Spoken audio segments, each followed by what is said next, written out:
Queremos mais uma vez estender as boas-vindas em nome da Igreja Adventista do Sétimo Dia, Movimento de Reforma de Vila Nova de Gaia. Neste segundo serviço nós estamos aqui juntos, reunidos em nome do Senhor. E o tema que nós iremos refletir, peço a atenção de todos, o silêncio de todos. Como sempre eu digo que serei breve, passaremos aqui alguns minutos para refletir na palavra de Deus. E o tema desta manhã é Escolha do Homem, Plano de Deus. No domingo passado, estava um dia muito bonito em Vila Real, onde nós residimos. Amanheceu um domingo muito bonito, plácido, calmo. As pessoas ficaram em festa até tarde da noite do sábado. E o domingo estava muito calmo. E estava com o irmão Jeremias, e falamos, vamos seguir para o serviço, trabalhamos até meio período, e saímos ali sem pressa, por volta das 10 horas da manhã, e fomos circundando, atravessando a cidade, não é lá muito grande, e mais uma vez nós comentamos, nossa, como está calmo, sem pessoas andando, sem trânsito, todo mundo em suas casas, a cidade deserta. Nós estamos aqui seguindo para o trabalho. Chegamos, estacionamos o veículo, ficamos parados na porta da oficina. O que vamos fazer hoje? O outro companheiro ainda não chegou, será que vem, será que não vem? O que nós vamos fazer hoje? Estávamos ali sem pressa a contemplar, a tomar os raios do sol em nossas faces e a pensar no que fazer naquele dia, naqueles momentos. E repentinamente, a paz, o barulho dos passarinhos a cantar, nos surpreendeu dois barulhos. Pum! E o segundo barulho. Pum! E logo imediatamente ao segundo barulho, o primeiro eu já tinha me situado de onde vinha, no segundo eu já olhei e, para minha surpresa, vi apenas, olhando para cima, uma leve inclinação, vi na esquina a traseira de um veículo se erguendo e abaixando. O primeiro barulho e o segundo pareciam muito como de uma caçamba de construção, quando cai ao chão ou quando jogam entulho. Para mim foi surpreendente, porque como estava tudo muito parado, falei, será que alguém trabalhando com obra? Pensei rapidamente, este domingo estão a jogar entulhos para dentro, estão a descartar algo de cima, de alguma altura? Mas, ao olhar no final do som e ver a traseira, interrompeu-me qualquer conjectura e falei ao companheiro, houve um veículo bateu, vamos lá ver.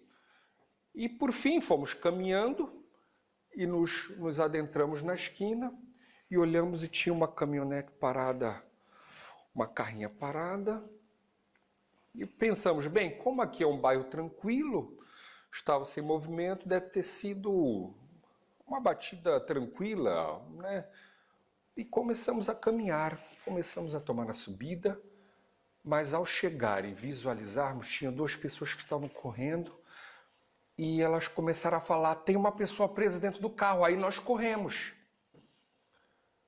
Por fim chegamos ali e havia uma senhora,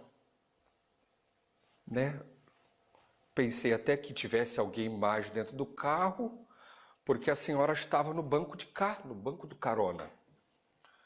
E perguntei aos dois se era algum deles, não olhei nenhuma das portas abertas do veículo, o senhor da caminhonete descendo ainda, desnorteado. E por fim tirei a conclusão de que só havia ela. E tentamos abrir as portas e não conseguimos. E por fim pensamos, vamos tentar abrir pela traseira. Conseguimos abrir num veículo de 4 portas e ali se encontrava a senhora presa nas ferragens. Então o veículo abateu de lado e ela por fim, na única parte de recuo que havia na esquina de muro, ela acertou exatamente ali o veículo. E nós ficamos ali um pouco desnorteados e eu prontamente tentei conversar com aquela senhora. E eu vi que ela reclamava minhas pernas, meu braço, meu braço. Falava, senhora, está tudo bem consigo, você está com vida, vai dar tudo certo. E as pessoas ali tentando ligar para o resgate. E eu pude olhar em volta do veículo. E a pancada foi forte, porque fora estava um balde, que eu não sei por onde saiu, um balde deste tamanho, com algumas escovas dentro. Olhei para dentro do veículo, tinha algumas vassouras e pude olhar para aquela senhora e vi o dano no seu braço. Falei para ela não se mexer, falei para não tentarem tirar ela dali e fiquei ali, tentando conversar com ela. Ela começou a entrar em estado de choque. Tentei obter o nome dela, ela não me respondia o nome dela. Consegui apenas um telefone fixo que ela me passou. É esse telefone, o resto está no telemóvel. E ela começou a entrar realmente em estado de choque. E ela falava assim, isto é um sonho? Isto é um sonho? Isto está a acontecer? O que aconteceu? Alguém me bateu? Eu bati sozinha? É um sonho? E o resgate logo chegou e, passado alguns instantes, retiraram. Eu estava realmente preocupado com ela porque eu não via mexer as pernas e o resgate retirou por fim das ferragens e eu pude ver a perna dela bem danificada, a perna da direita. E fiquei refletindo, o resgate logo colocou dentro, a polícia veio, fechou tudo ali.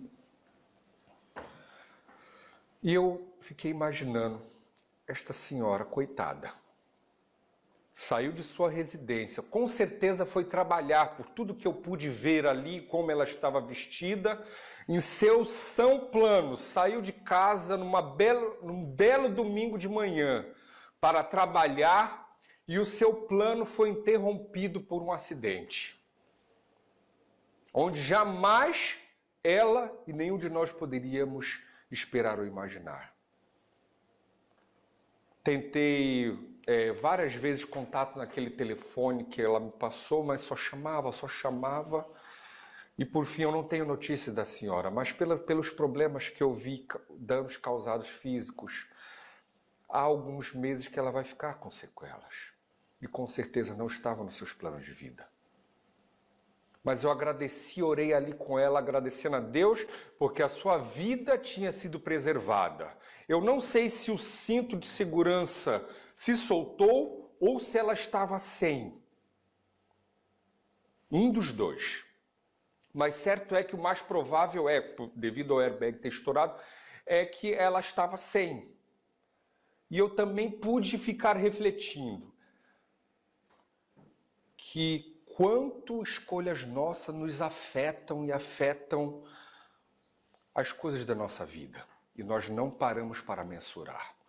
E quantas vezes os nossos planos são feitos, são planejados, são escritos, são delineados e não podem se concretizar.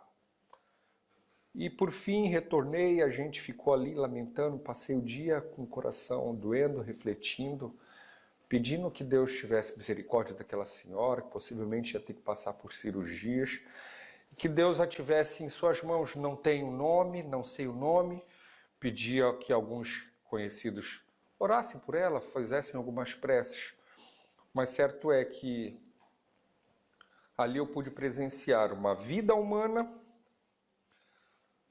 tendo literalmente o seu plano e o seu destino modificado por um acidente. Irmãos, o que eu quero, nós vamos refletir numa história improvável, a escolha improvável, porque nós lemos em 1 Samuel, no capítulo 16, nós encontramos ali a história de Davi. Como surgiu, o que foi determinado, o versículo que nós lemos para a base de nossa oração, O que foi determinado por Deus para Samuel, que era o seu profeta, que era o seu oficial profeta, profeta do povo de Deus na terra. E Samuel foi incumbido de uma missão por Deus. Samuel aqui já era um homem experiente, já era um homem de certa idade. E Saul tinha sido ungido por Samuel. Mas Deus, em palavra, falou com Samuel, falou: Samuel, Saul me desagradou, não é mais o meu ungido.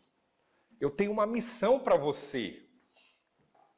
E eu quero que você vá até Belém para ungir um novo rei. Isto não era comum, irmãos, ungir-se um rei em que o outro estava com vida. Os planos de Deus haviam mudado para Saul, mas Saul não sabia o que estava a ocorrer por detrás. E Samuel, mesmo Samuel sendo um homem do Senhor, ele temeu, porque ele falou: Saul ouvirá que eu fui a Belém, o que eu fui fazer lá? Como eu vou justificar a minha ida? Samuel temeu Saul, temeu por sua vida. E o Senhor disse: vai lá e leva uma bezerra e diz que você vai oferecer um sacrifício ao Senhor.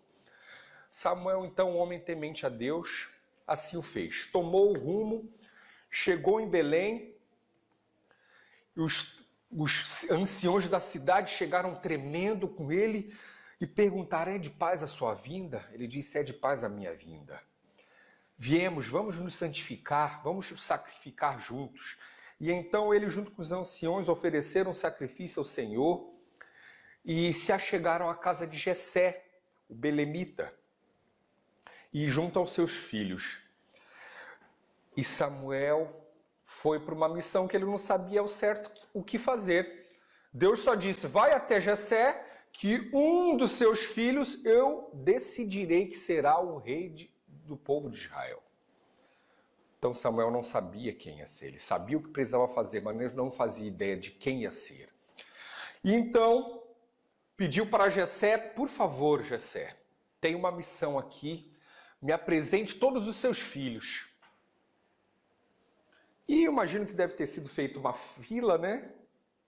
E aqui diz o texto que sucedeu que, entrando eles, viu a Eliabe, foi o primeiro que entrou, com certeza devia ser o primogênito, né? E olha as palavras que Samuel disse: certamente está perante o Senhor o seu ungido. Com certeza Eliabe deve ter entrado um rapaz com porte nobre, alguém com uma aparência de inteligência, alguém com palavras de educação, alguém com uma beleza exterior grande, alguém com um porte bonito e louvável. E Samuel já imaginou: é este. Mas o Senhor disse a Samuel: não atentes para a sua aparência, nem para a grandeza de sua estatura, porque eu o rejeitei. Porque o Senhor não vê como vê o homem, pois o homem olha para o que está diante dos olhos, porém o Senhor olha para o coração. E aí começou a vir os próximos filhos. Abinadab passou e o Senhor disse: esse não. Depois Samá passou, tampouco este escolheu o Senhor. E assim fez Jessé passar os seus 7 filhos perante Samuel. Porém o Senhor disse: não é nenhum destes. Samuel agora se viu tramado. Acabou-se os filhos, o Senhor disse que era um deles, e Samuel ficou ali sem saber o que fazer. E aí Samuel por fim falou: Jessé, é todos seus filhos? Aí Jessé, pensando bem, eu ainda tenho mais um. Imaginemos a sério, irmãos. Ele convocou todos os filhos, e tecnicamente, todos os filhos estavam ali, mas havia um esquecidinho. Havia um pequenino lá, o último lá, abandonado, cuidando das ovelhas, que era a missão mais simples que havia, né, que era dada, mais simples das famílias. Ah, não, Jessé, você tem todos os seus filhos aqui? Ah, não, ainda falta o menor, ainda falta o pequeno. Com esse aí eu acho que... Imaginem, irmãos, nem seu pai acreditava nele. Não, o pequeno está lá com as ovelhas. Disse, pois, Samuel a Jessé: manda trazê-lo, porquanto não nos sentaremos até que ele venha aqui. Jessé mandou buscar, então, finalmente, o pequeno Davizinho que estava lá, o menorzinho, esquecido, não participou do sacrifício, não participou da visita, da bênção ali do profeta. A reunião já estava quase no fim e o Davizinho estava lá com as ovelhas, esquecido. Esqueceram até de talvez chamá-lo para jantar. Nem pelos seus próprios familiares Davi era louvado, era enlevado. Esta é a realidade que nós podemos encarar da forma como foram tratadas as coisas, irmãos. Mas então, ora, entrou ele, ruivo, ou seja, com uma aparência diferente, belos olhos, aspecto gentil, e disse o Senhor: levanta-te e unge-o, porque é este o mesmo. Então Samuel tomou o vaso de azeite e ungiu no meio de seus irmãos, e daquele dia em diante o Espírito do Senhor se apoderou de Davi. Depois Samuel se levantou e foi-se para Ramá. Queridos, os planos e a visão de Deus não são os nossos. Quantas vezes eu e você não fazemos parte do topo, da elite do mundo, porque infelizmente o mundo se divide em classes sociais e um mede o outro com a riqueza e com aquilo que se tem. E infelizmente isso às vezes acontece até nas igrejas, em que as pessoas se categorizam e uns têm maior importância, uns têm menor importância, e infelizmente nós somos assim, divididos, numa sociedade segmentada. E muitas vezes, em nossa vida, nós parece que passamos desapercebidos perante Deus e perante os homens. Muitas vezes desempregado, muitas vezes não querido, muitas vezes não honrado, passamos como fantasmas. Quantas pessoas fantasmas existem no mundo em que ninguém se apercebe delas? Muitas vezes num sinaleiro, como é comum no Brasil, a pedir uma moeda, a pedir uma ajuda. E passam como fantasma. Sua existência é como fantasma, só elas sabem que existem. São órfãos de pai e mãe. E aparentemente não tem valor algum na sociedade. Muitas vezes, mesmo dentro da igreja, há as pessoas aqui dentro, ou em igrejas maiores, e nós convidamos para almoçar aquelas que têm maior proeminência, que estão sempre à frente, e muitas vezes tem aquele desapercebido, às vezes aquele jovenzinho sentado lá no canto, caladinho, amuado. Ah não, aquele lá é o Davizinho. Está somente no meio das ovelhas. Mas, irmãos, Deus tem um plano solene para cada criatura. Amém. Deus tem um sonho para cada filho seu. E mesmo que nós aqui não estamos sido apercebidos, não somos percebidos pelas pessoas, para Deus nós temos um valor imenso. Amém. E Ele é capaz de mover montanhas por nós. Muitas vezes passamos 1 ano, 2 anos na labuta, né? Não somos reconhecidos na igreja, não somos reconhecidos no serviço. Muitas vezes não somos reconhecidos no nosso lar, na nossa própria família. Está aqui Davi, estava esquecidinho lá no canto. E Jessé era um homem de Deus, não foi na maldade. Mas Deus tem um plano. E Ele vai até nós até onde nós estamos, que seja no fundo do poço, para bater em nossa vida. Para tentar realizar o plano dele que ele tem para nós. Todos nós somos filhos do pecado, infelizmente. Todos nós merecemos a morte. Se depender do homem, do fator humano, nós estamos na desgraça. Eu fico imaginando, se aquela senhora fosse a óbito ali naquele momento, quem daria falta? Quantos dariam falta? 1, 2, 3, 5 familiares. E todo o restante do mundo passaria desapercebido daquilo que ocorreu, daquilo que aconteceu. Mas para Deus nós temos um valor sublime. Um valor tão real e tão grande que nós só podemos medir o valor da nossa alma, o valor da nossa vida, se nós conseguirmos calcular quanto vale o sangue de Jesus. E o plano do homem, Salmos 64, versículo 6. Vamos ver qual é o plano do homem. Peço que algum irmão, por favor, leia. Nós vamos ler mais 2 versículos e vamos concluir.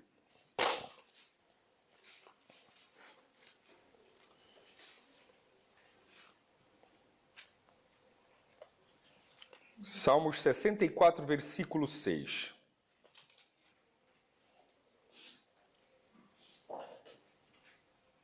Planejam iniquidades, ocultam planos bem traçados, pois o íntimo e o coração do homem são inescrutáveis. Obrigado. Queridos, nosso coração planeja iniquidade. Nós ocultamos muitas vezes os nossos planos e muitas vezes nem mesmo nós nos conhecemos a nós mesmos. Porque o íntimo e o coração do homem são inescrutáveis. Nós não sabemos realmente daquilo que somos capazes. Davi.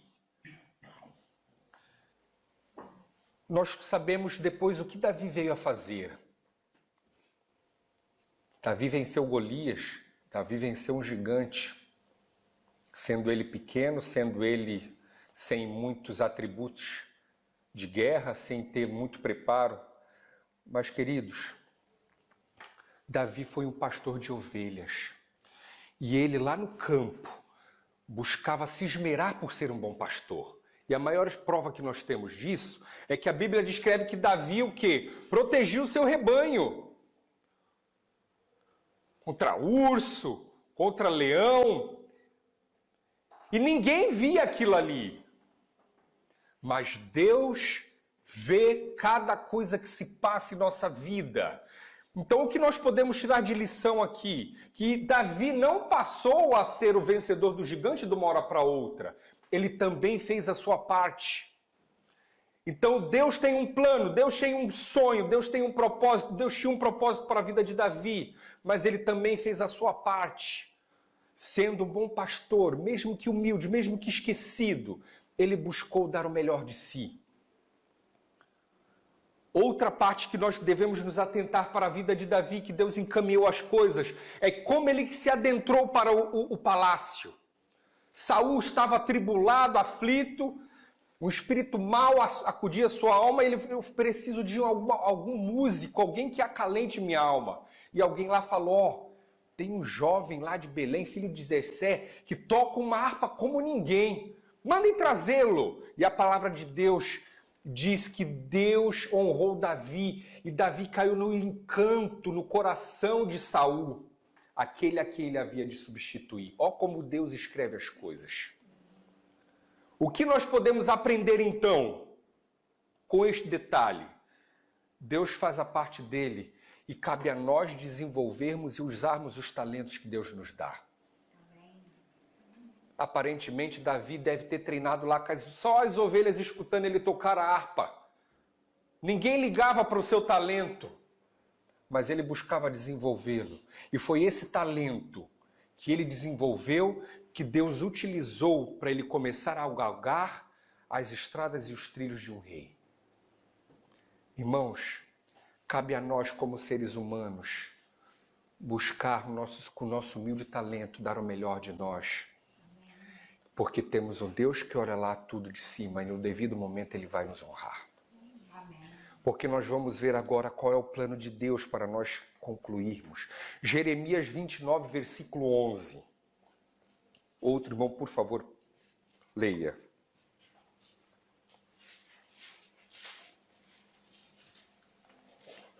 Porque sou eu que conheço os planos que tenho para vocês, diz o Senhor. Planos de fazê-los prosperar e não lhes causar dano. Planos de dar-lhes esperança e um futuro. Amém. Quais são os planos de Deus para nós? Planos de paz e não de mal. Planos de dar um futuro e uma esperança é o que Deus tem prometido para nós, independente do problema, independente da tribulação. Basta fazermos uso fazer a nossa parte. E no devido momento, Deus nos honrará. Porque Deus tem um plano para cada alma, para cada um de nós. E para Deus, todos nós somos meros pecadores, remidos pelo seu sangue. Para Ele, todos nós, somente com Deus, todos nós temos um valor de equalização, um valor por igual. E se a minha alma, somente a minha alma existisse nesse mundo, o sangue de Jesus seria derramado para nos dar a segunda chance a essa alma pecadora. Então, queridos, se você tem passado tribulação, se muitas vezes você sente que o seu trabalho não é reconhecido, que o seu talento não é reconhecido, que a sua vida aparentemente tem sido em vão, saiba que Deus tem um plano para você. E muito mais. Deus tem um sonho para você. Deus tem um sonho para mim. Mesmo que dure uma vida inteira para nós descobrirmos qual é o sonho de Deus e nos adequarmos, terá valido a pena. Porque João 3,16 relata qual é o sonho de Deus. Porque Deus amou o mundo de tal maneira que deu o seu Filho unigênito, para que todo aquele que nele crê não pereça, mas tenha vida eterna.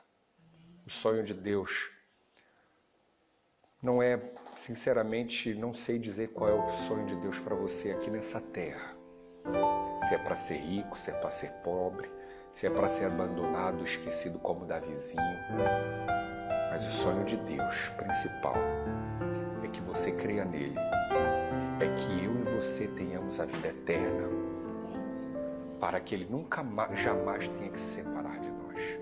Então que Deus nos ajude para nós não perdermos de foco, que pode estar difícil aqui, mas tem algo melhor preparado lá em cima. E que se Deus é por nós, quem será contra nós?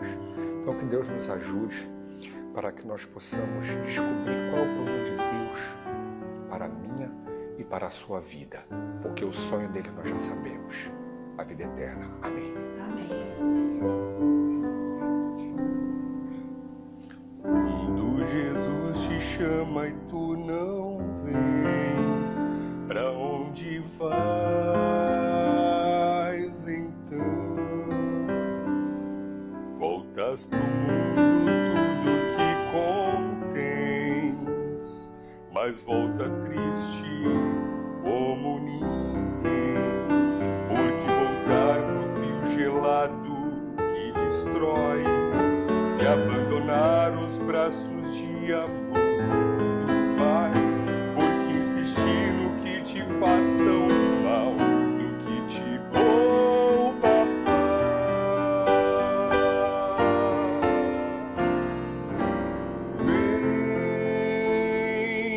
Vem pra Jesus, vem pra Jesus, agora é o momento, não podes deixar.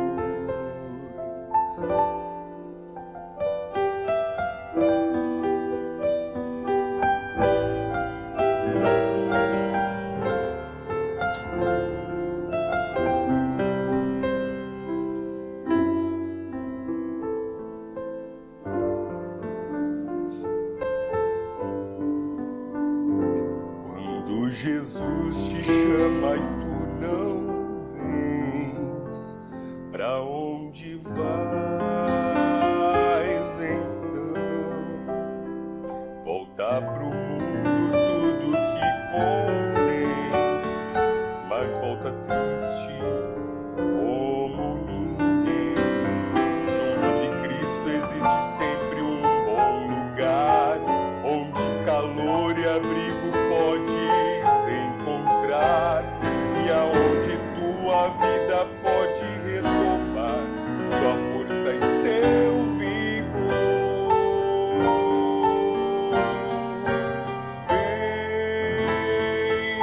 Vem pra Jesus, vem pra Jesus. Agora é o momento, não podes deixar pra depois.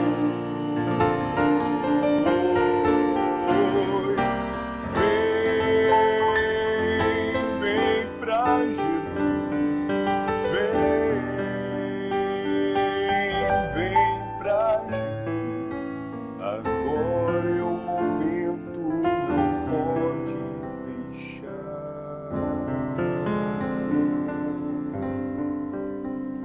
pra depois.